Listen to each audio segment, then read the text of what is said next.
Well, that's the question, isn't it, ladies and gentlemen, as we set up the political face-off this evening here on the right stand. Who is going to take the right stand in the interest of the taxpayer? Let Parliament function. There are important bills that need to be passed and discussed and debated. But the government is saying Rahul Gandhi must apologize for the comments that he made at his alma mater and also on foreign soil. While the opposition is saying you constitute a JPC on the functionings of a businessman who they are linking closely with the Prime Minister. Now this JPC versus apology remark, who is it hurting? And what's the idea behind this? Is there, as has been alleged, let's ask this of our panelists straight away. It's a direct face-off between Sanju Verma and Sumant Raman. Sanju Verma, national spokesperson of the BJP, Sumant Raman, political analyst who believes that the government is playing this up. And we'll get his views also. Namaste, Jai Hind. Thank you very much. Sanju Verma ji, let me ask you this. Is the government desperately trying to prop up Mr. Rahul Gandhi as the face of the opposition?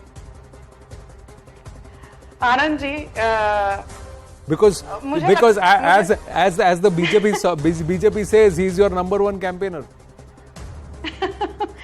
आपने तो पहले ball पर ही ऐसा मुझे full toss दिया है, अभी समझ नहीं आ रहा कि इसको सिक्सर मारूं या ये कैच आउट होने वाली हूं.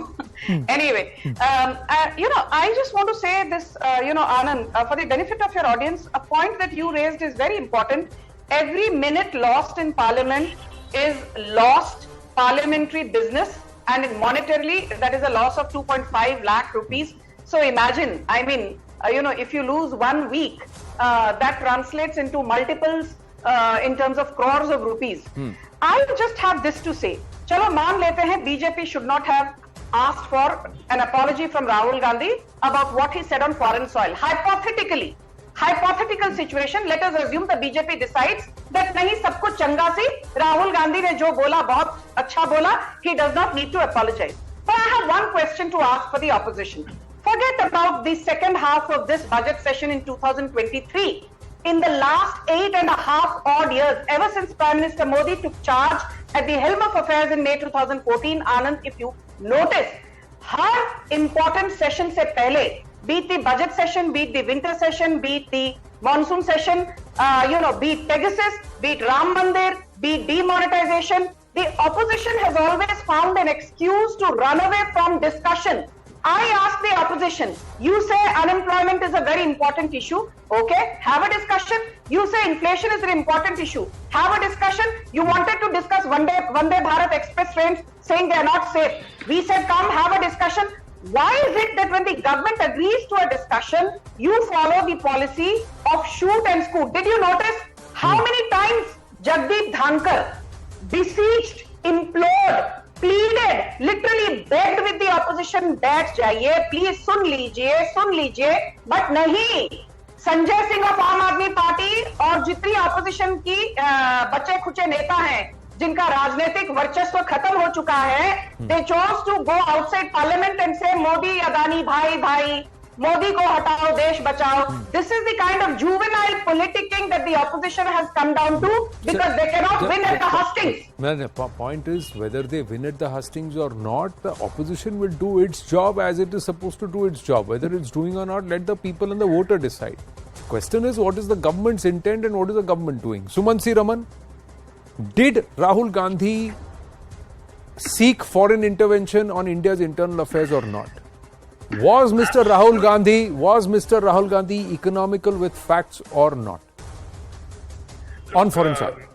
Let us be very clear. Rahul Gandhi at no point sought foreign intervention. The point that Rahul Gandhi was trying to make was extremely simple. I don't know why it's so difficult to understand this. He said India is the largest democratic country in the world. If democracy is under threat in India, then it is a matter that does not concern just India, it concerns all the countries of the world, because half the population of the world that lives under a democratic framework lives in India. Is it so difficult to understand that? Did he say, I want UK and United States to intervene in the internal affairs of India and restore democracy? He didn't say that. He said his point was very simple. Okay, please tell me, Sumanji, because you are somebody who always questions logic. You always questions rationale. In our country, how many states and union territories ballpark? Yeah, I mean, 28? 20, yeah, 28. 28, okay. In how many of these states and union territories is the opposition in power, or a party which is not part of the NDA in power? Give and Half take. a dozen. Yeah, no, yeah. So 14. So is democracy in danger in Bharat? No, there is No, a so difference. please. I'll tell you what. No. Let Hear me out. I'm asking purely based on numbers. If nearly out of nearly 50% of the states and union territories in Bharat are being governed by elected 50% are not. 50% are not. 14 Sorry, states, 14 states, 17. union territories. 14 states, union territories. Look at the population. So, look at the population. now don't Take the dissect it. population. Purely,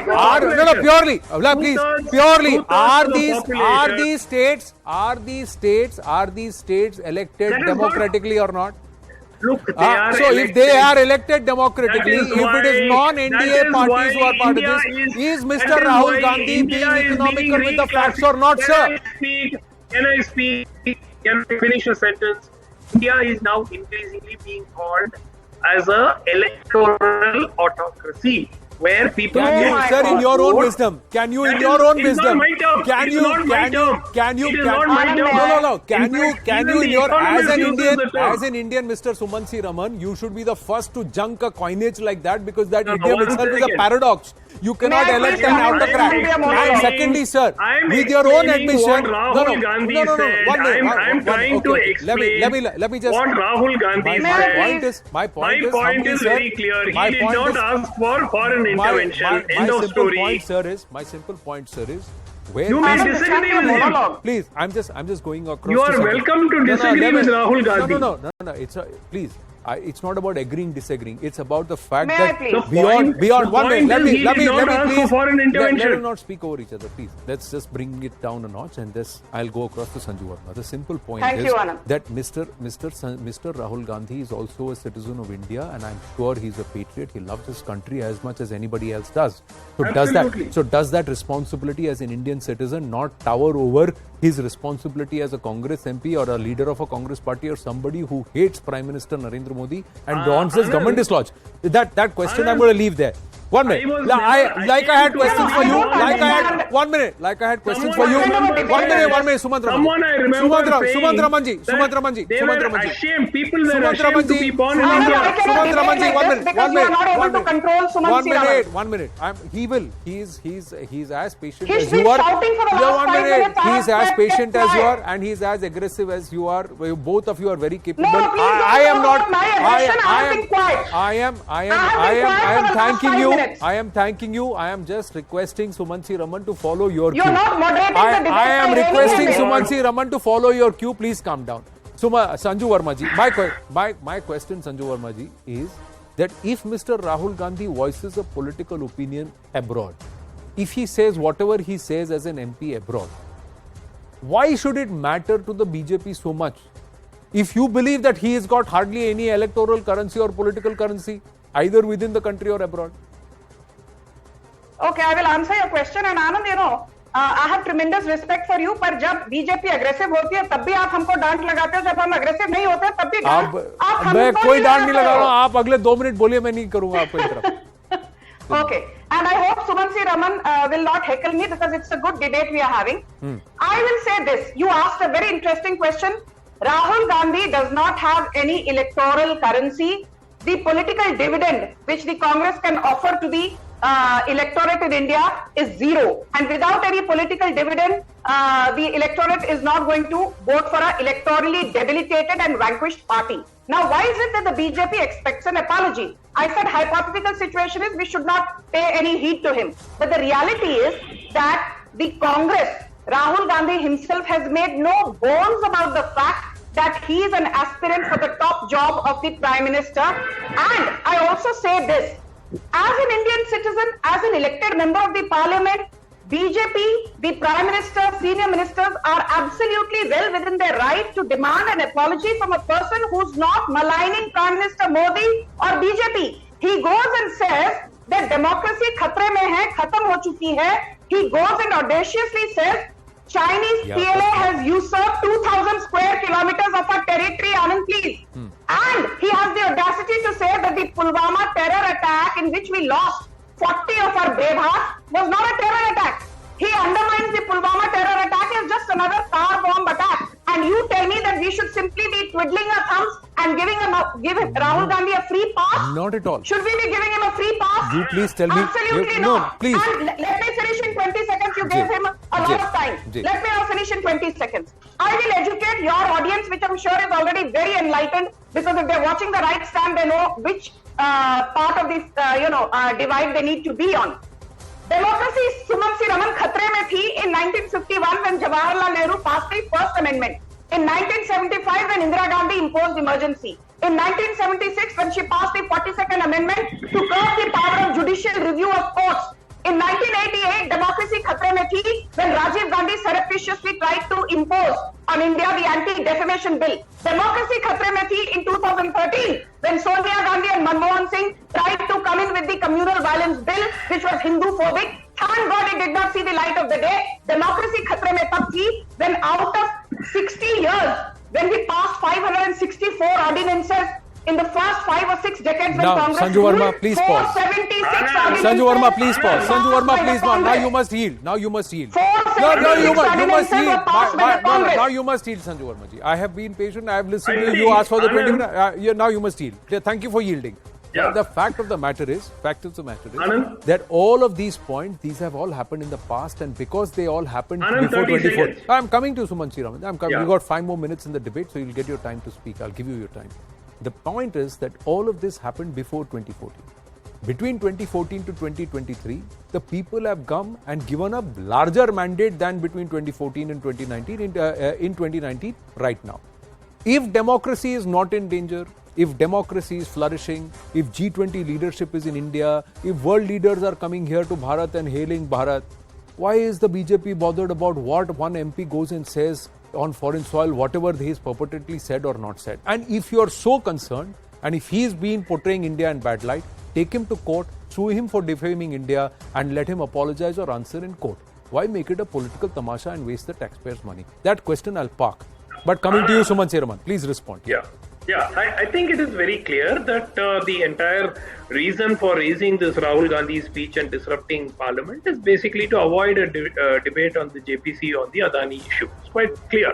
But the fact also remains that there were some members who apparently were calling for sedition charges. I mean, that would be the ultimate in irony.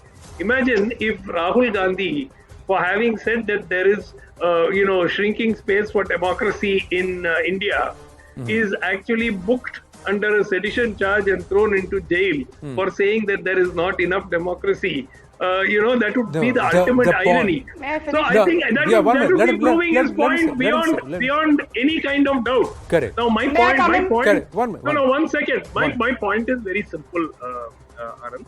All that needs to be done is for the government to have a discussion on the Adani issue, which has not been, by the way, 1 minute, I did not interrupt her, which, by the way, predates Rahul Gandhi's visit to Cambridge. It is not that the Adani issue started after Rahul Gandhi visited Cambridge. They have been going on about this. Okay, let her respond. One minute. Let her respond. What is it? Let her respond.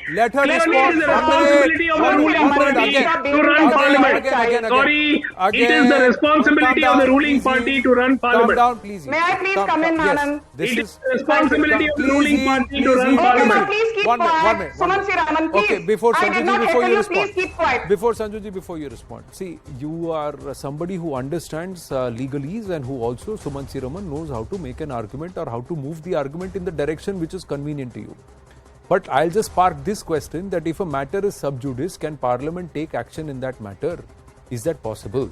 What is the story? No, what is the story? Action. Correct. No. As far as JPC, let Sanju Verma respond. Let Sanju Verma respond. I have some more questions on Rahul Gandhi. Yes, Sanju Verma respond. Yeah. Thank you. Anand, let me be very clear that the prerogative of whether a JPC should be had on the Adani issue is something that the government of the day will decide. It is not going to be decided by Rahul Gandhi or Chidambaram or Suman Si Raman. And I just want to remind the Congress, and I have tweeted about this today, that, you know, everybody during the Hindenburg report,